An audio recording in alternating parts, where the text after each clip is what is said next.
네, 요한복음 묵상 86번째 시간이 되겠고요. 오늘의 본문은 요한복음 19장 1절에서 7절까지의 말씀입니다. 본문 오늘 빌라도의 두 번째 신문이 해당이 됩니다. 요한복음 19장 1절에서부터 7절까지의 말씀을 제가 읽고 시작합니다. 1절부터 읽겠습니다.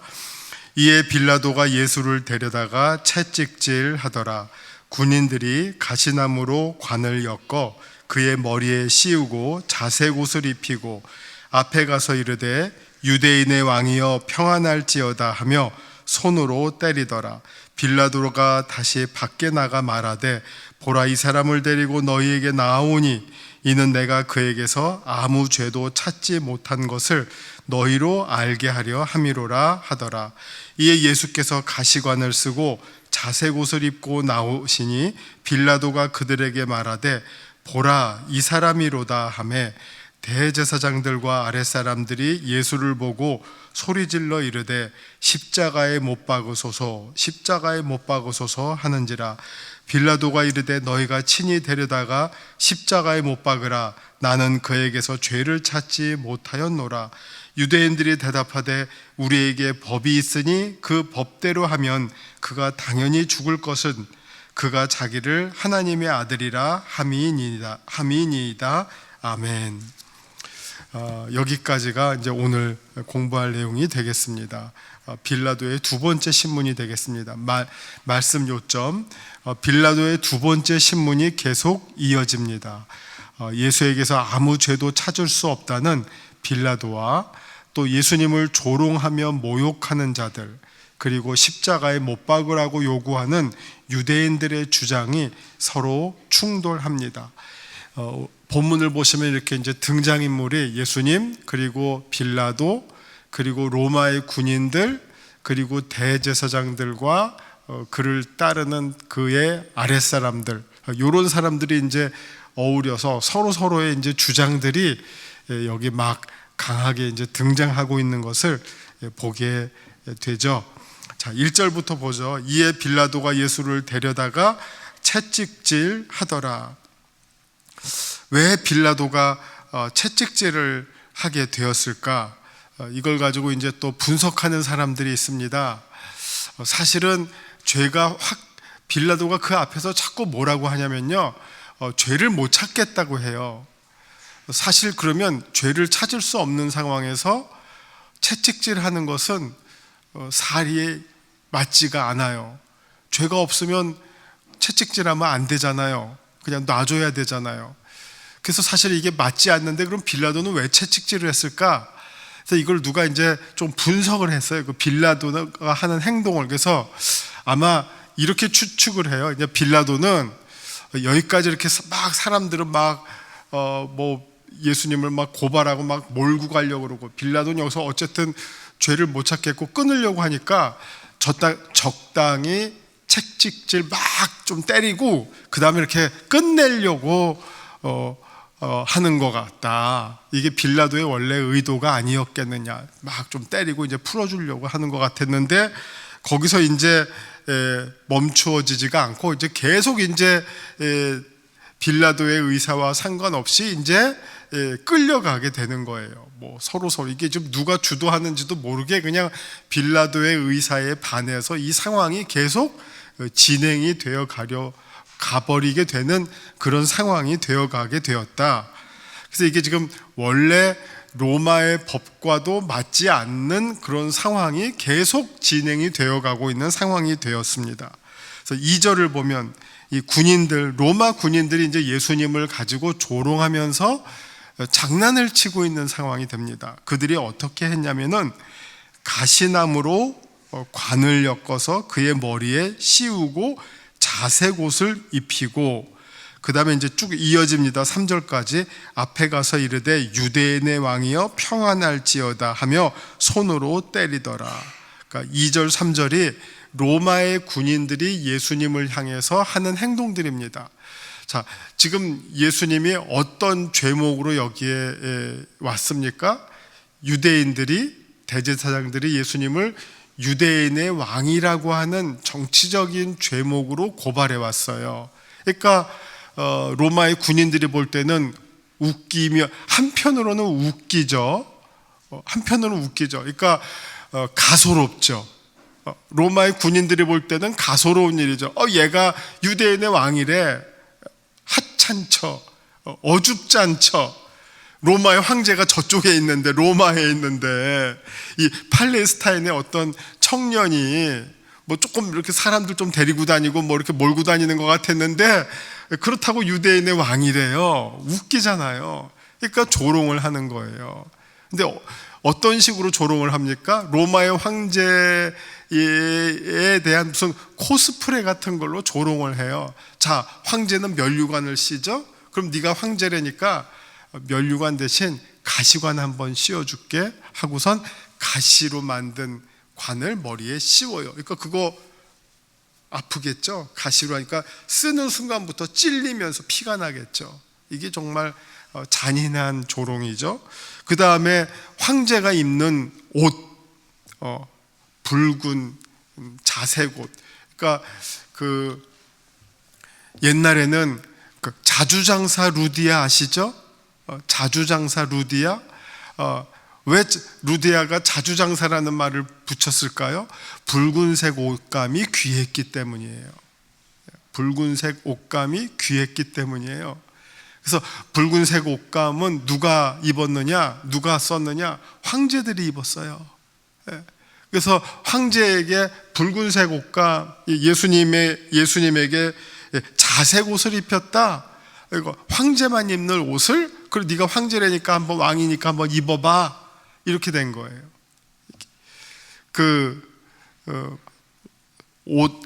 우리 임금은 무슨 옷을 입었죠? 우리 조선의 임금은 무슨 옷을 입었죠? 골룡포를 입었죠. 곤색 옷.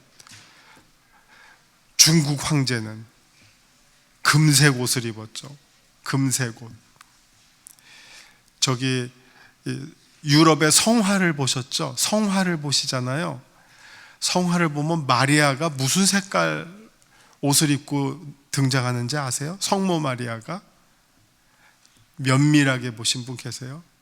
마리아가 뭐 100%는 아니지만 성모 마리아가 옷 색깔 주로 많이 입고 나오는 옷 색깔이 있어요. 마리아가.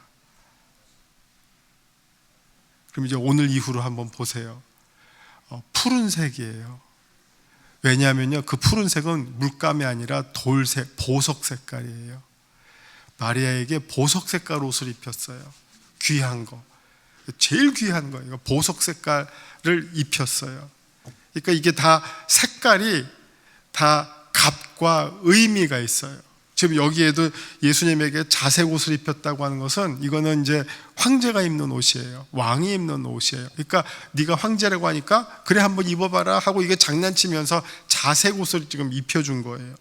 그 다음에 앞에 가서 이르되 유대인의 왕이여 평안할지어다. 이거는 이제 왕에게 경배하는 거예요. 이걸 이제 원어로 말하면, 여러분 그 마리아에게 경배하는 말이 뭐죠? 마리아에게 경배하는 말? 아베 마리아죠. 아베 마리아. 많이 들어보셨잖아요. 마리아에게 경배하는 말 아베 마리아. 노래 있잖아요. 찬송가 아베 마리아. 이게 아베 마리아는 마리아여 평안할지어다 하는 것처럼, 황제여 평안할지어다 아베 가이사르. 아베 가이사르. 그런 것처럼 지금 여기서 유대인의 왕이여 평안할지어다 하면, 아마 우리 여기 식으로 말하면 아베 인니 했겠죠. 아베 인니. 우리 나오잖아요. INRY. 그 라틴어로 말할 때 인니, 십자가에 인니라고 나왔잖아요. 인니라고 약자가 썼잖아요. 그런 식으로 예수님을 향해서 이제 조롱을 했다는 거죠. 그 다음에 마지막이 끝판왕이에요. 손으로 때리더라. 손으로 때리더라.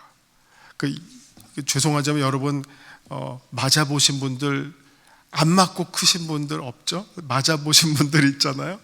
맞을 때요, 학교 다닐 때 뭐 선생님들한테 맞아보실 분들 있지만, 맞을 때 이렇게 무슨 선생님한테 이렇게 무슨 자나 이렇게 뭐 이렇게 막대기로 이렇게 손 이렇게 맞는 거는 이건 그냥 중립적인 맞는 거예요. 중립적으로 혼나는 거예요. 근데 만약 이게 손으로 이렇게 딱 맞는다, 이거는 되게 그 뭐랄까 모욕적이라고 해야 될까? 되게 상처가 되는, 매를 맞아도 손으로 맞는 거는 되게 상처가 되는 거예요. 이게 느끼시겠어요? 누구한테 맞아도 이렇게 몽둥이로 맞는 거는 그냥 매지만, 이게 손찌검으로 맞는 거는 되게 상처가 돼요. 더군다나 내가 손찌검으로 맞는데 이게 뺨, 머리 이런 데 맞는 거는 되게 상처가 돼요. 이거 경험하시겠죠? 누구한테 맞는데 이게 손으로 딱 뺨을 맞아서 그러면 되게 기분 나쁘죠. 머리 뒤통수를 딱 맞으면 아니야, 맞는 순간 확 화가 나죠. 그죠? 근데 이렇게 몽둥이로 이렇게 딱 뭐 단체 기합 손으로 딱딱딱 맞으면 그냥 단체 기합 받았다 하는 건데, 만약 뭐 누구한테 그냥 뺨을 맞았다 그러면 기분이 나쁘죠. 지금 그 상황이에요. 로마 군인이 예수님을 손으로 친 거예요. 이거는 되게 모욕적인 거죠. 그 상황을 한번 생각해 보세요. 로마 군인이 예수님을 손으로 쳤다, 손으로 때리더라. 상당히 모욕적. 채찍질보다 예수님을 손으로 쳤다, 상당히 모욕적인 행위가 된다는 거죠. 그런 지금 예수님을 가지고 로마의 군인들이 아주 그 조롱의 끝판왕을 가지고 노는, 예수님을 지금 요즘 우리 젊은이들이 쓰는 말로 치면 가지고 노는 거예요. 예수님을 지금 가지고 노는 상황으로 예수님을 몰고 가는 그런 상황입니다. 4절, 빌라도가 다시 밖에 나가 말하되 보라, 이 사람을 데리고 너희에게 나아오니. 그 가운데서 참 빌라도는 줏대 없이 이제 들락날락 하면서 유대인 대제사장들의 눈치를 보면서 이러지도 못하고 저러지도 못하면서 자기에게 있는 권한을 제대로 행사도 못하면서 그들의 눈치를 보면서 들락날락 하면서 그들의 눈치를 보고 있습니다. 자, 5절, 그들에게 다시 데리고 나오면서 또 뭐라고 말합니까? 이는 내가 그에게서 아무 죄도 찾지 못한 것을 너희로 알게 하려 함이로라 하더라. 계속 이자가 하는 말이 아무 죄를 찾지 못하겠대. 이게 좀 몇 번째 하는 말인지 모르겠어요. 아무 죄를 찾지 못하겠다. 그러면 풀어줘야 될 텐데 풀어주지도 않으면서 아무 죄를 찾지 못하겠다. 그러면서 5절, 이에 예수께서 가시관을 쓰고 자색 옷을 입고 나오시니 빌라도가 그들에게 말하되 보라, 이 사람이로다 하매. 이게 보라, 이 사람이로다 하매. 이게 지금 이게 우리 한글 성경으로 읽으면요, 이게 그냥 보라, 이 사람이로다. 그러니까 내가 지금 이걸 제가 조금 더 쉽게 풀어서 설명해 드리면, 보라, 이 사람이로다 하면 이게 이런 말이죠. 지금까지 여러분들이 이 예수를 유대인의 왕이라고 고발해서 나에게 데려고 왔지만 나는 이 사람에게서 아무 죄를 찾을 수 없었다. 내가 아무 죄를 찾지 못했던 바로 그 사람이 이 사람이다. 자, 이 사람을 보라. 그런 의미예요. 아무 죄를 찾을 수 없는 바로 이 사람이다. 이 사람을 보라 하는 거예요. 무죄한 이 사람을 보라, 그런 뜻입니다. 그러니까 하여튼 2000년 기독교 역사상 보라, 이 사람이로다 라는 요 표현을 가지고 많은 신학자들이 여기에 아주 몰두해서 이거를 풀어냈어요. 보라, 이 사람이로다 라고 하는 이 표현이 무슨 뜻을 담고 있을까 했을 때 여러 가지의 이제 해석을 풀어냈어요. 그래서 이거는 예수님의 인성을 드러내는 표현이다. 왜냐하면 보라, 이 사람이다. 그러니까 이게 사람이잖아요. 그러니까 예수님에게는 두 가지의 성품이 있었잖아요. 신성과 인성. 그런 면에서 예수님의 인성을 드러내는 표현이다. 또 하나는 그런 의미에서 또 예수님께서 자기 자신을 표현하실 때 제일 즐겨 썼던 표현이 인자라는 표현이었어요. 인자는 머리 둘 곳이 없다. 그런 면에서 그 인자를 드러내는, 예수님을 가장 자기 자신을 겸손하게 표현하실 때 썼던 말, 인자. 또 하나는 또 그 예수님을 참 인간으로 표현했을 때 사도 바울이 썼던 말이죠. 첫째 아담과 둘째 아담.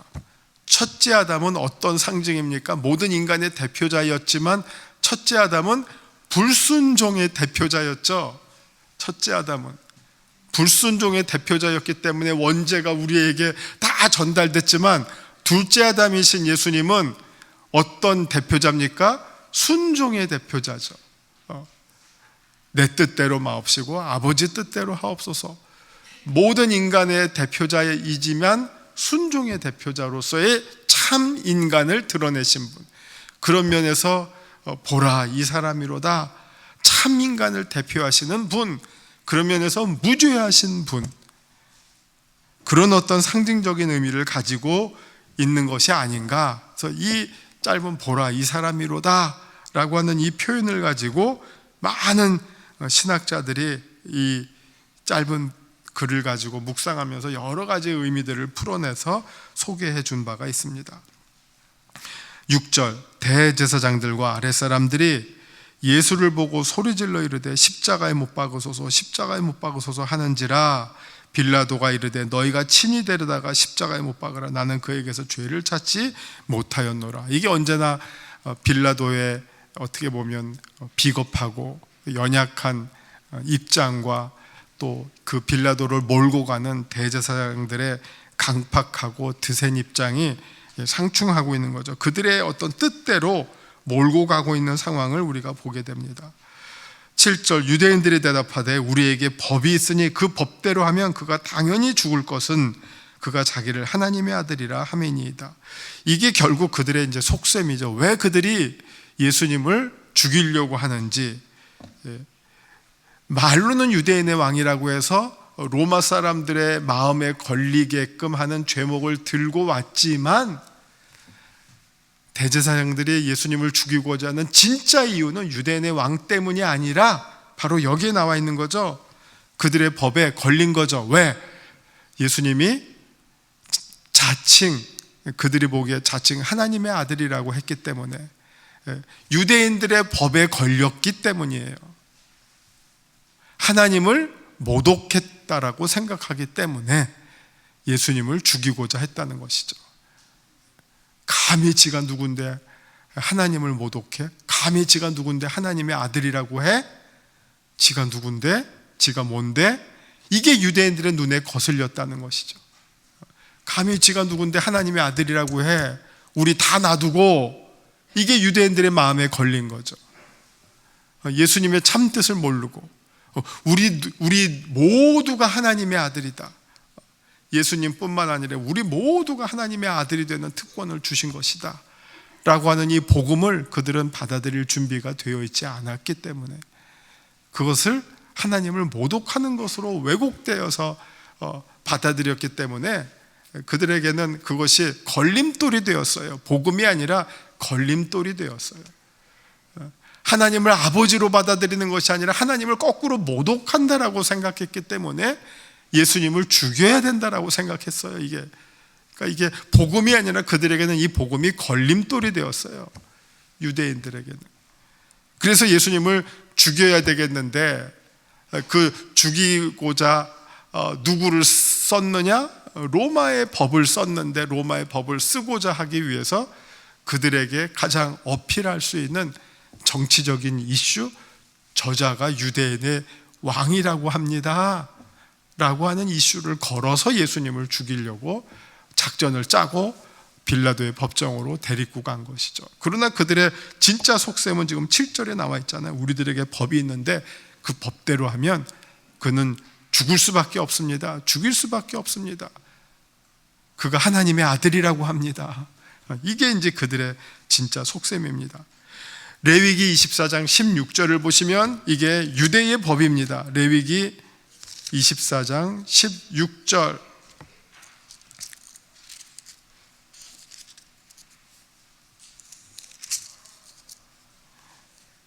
여호와의 이름을 모독하면 그를 반드시 죽일지니 온 회중이 돌로 그를 칠 것이니라. 그들은 하나님의 아들이라고 했기 때문에 예수님이 하나님을 모독했다라고 밖에 생각할 수가 없을 정도로 그들의 마음이 강팍해 있었다는 것입니다. 그렇게밖에 생각할 수 없었다는 겁니다. 그래서 무조건 예수를 죽여야 된다. 그러면 그를 죽일 수 있는 길은 빌라도의 법정으로 예수님을 정치범으로 몰고 가서 유대인의 왕이라고 떠들고 다니니까 그를 죽여야 된다라고 고발을 해서 데리고 갔지만 결국 그들의 속셈은 앞에서는 교훈이라고 말했지만 결국 하나님의 아들이라고 하는 율법에 어긋나는 일을 했다라고 하는 그 이슈로 예수님을 죽이고자 하는 것이 유대인들의 대제사장들과 유대 종교 지도자들의 속셈이었다 하는 것을 우리가 알게 됩니다. 자, 우리 유인물 보시면서 다시 한번 정리해 드리도록 하겠습니다. 말씀 산책입니다. 1절부터 1절 빌라도는 예수님을 채찍질합니다. 그러나 로마 시민을 향해서는 죄목 없이 결코 채찍질하는 것이 금지되었었고 법적 최고형은 로마 시민들에게는 십자가형이 아니라 참수형이었습니다. 2절 로마 군인들이 예수님에게 입힌 자색옷과 가시나무관은 아이러니컬하게도 로마 황제가 입는 옷과 그 면류관을 상징하는 것입니다. 조롱할 목적이었지만 역설적으로 예수님의 왕되심을 드러내는 행위였던 것입니다. 3절 로마 군인들이 조롱했던 말인 평안할지어다 유대인의 왕이여, 이것은 당시 로마 황제에게 했던 경배의 인사말을 패러디한 말이었습니다. 아베 가이사, 아베 시저라고 하는 말입니다. 그러면서 손으로 또 때렸다고 합니다.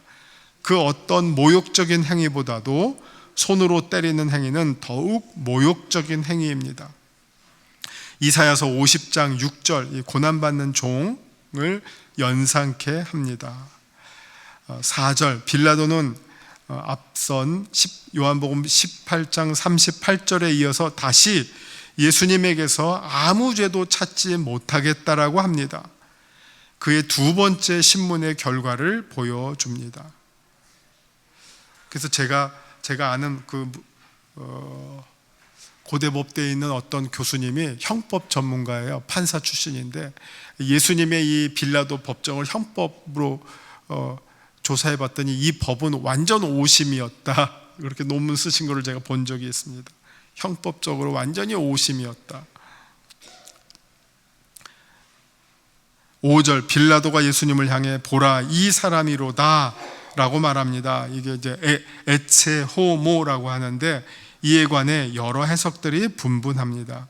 예수님이 무죄한 평범한 사람에 불과하다는 빌라도의 의견을 나타낸다는 말, 이런 해석이 있고, 또 예수님 자신이 자신에 관해서 사용하셨던 인자를 가리킨다는 말, 그것과 연결된다는 해석, 그리고 또 고린도전서 15장 이 바울이 썼던 15장 45절 첫째 아담과 둘째 아담, 거기에 등장하는 둘째 아담의 예수님의 인성을 가리킨다는 해석 등이 소개가 됩니다. 6절 대제사장 일행은 예수님을 십자가에 못 박으라고 요구합니다. 로마 제국 하에서 십자가형은 크게 세 가지의 특징을 나타냅니다. 지닙니다. 첫째, 십자가형은 남자 죄수에게만 적용을 했습니다. 둘째로 노예나 중범죄자들에게만 적용을 했고요. 셋째, 십자가에 매달 때에는 벌거벗겨서 극도의 수치감을 주면서 처형했습니다. 그러니까 가장 어떻게 보면 수치감 있고 가장 잔인한 범죄 처형이라고 말할 수 있겠죠.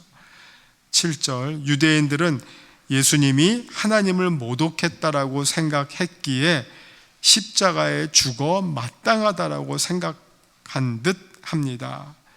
사실 유대인의 법으로 따지면 돌로 쳐 죽여서 처형을 해야 하지만 또 이걸 유대인들이 이 법을 집행할 권한이 없었기 때문에 이 로마의 법을 빌어서 이런 식으로 또 예수님을 죽이려고 유대 종교 지도자들이 꾀했던 것이죠.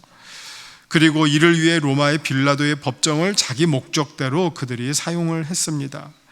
대제사장 일행은 예수님이 하나님의 아들이라고 주장한 것과 우리를 향해 하나님의 자녀라고 가르친 것을 용납할 수가 없었습니다. 자, 예수님은 누구십니까?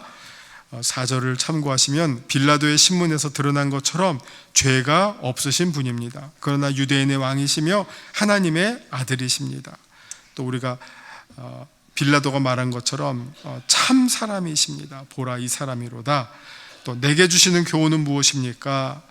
3절을 보시면서 사람들의 조롱을 묵묵히 견디시며 이겨내시는 예수님의 모습을 보시면서 우리도 고통을 견뎌내는 모습을 배우게 됩니다. 고난을 이겨내는 모습을 우리가 또한 배우게 됩니다. 예수님의 모습을 보면서 고통을 이겨내는 모습을 우리가 배우게 됩니다. 오늘의 말씀을 쭉 돌아보시면서 말씀에 따른 기도로 마치겠습니다. 기도하시겠습니다. 주님, 사람들의 조롱을 이겨내시는 주님을 바라보면서 우리가 당하는 고난을 이겨내는 인내의 힘을 얻을 수 있도록 도와주시옵소서. 우리가 살아가는 순간 또 이해할 수 없는, 또 너무나 억울할 수도 있는 많은 고난을 당하고 또 겪게 됩니다. 그럴 때 주님을 향해 울부짖지만 또 그 고난을 이겨낼 수 있는 힘을 또 우리가 공급받을 수 있게 하시고, 또 그 고난을 끝내 견뎌낼 수 있는 힘을 하나님으로부터 얻을 수 있도록 힘과 용기를 더하여 주시옵소서. 예수님의 이름으로 기도합니다. 아멘.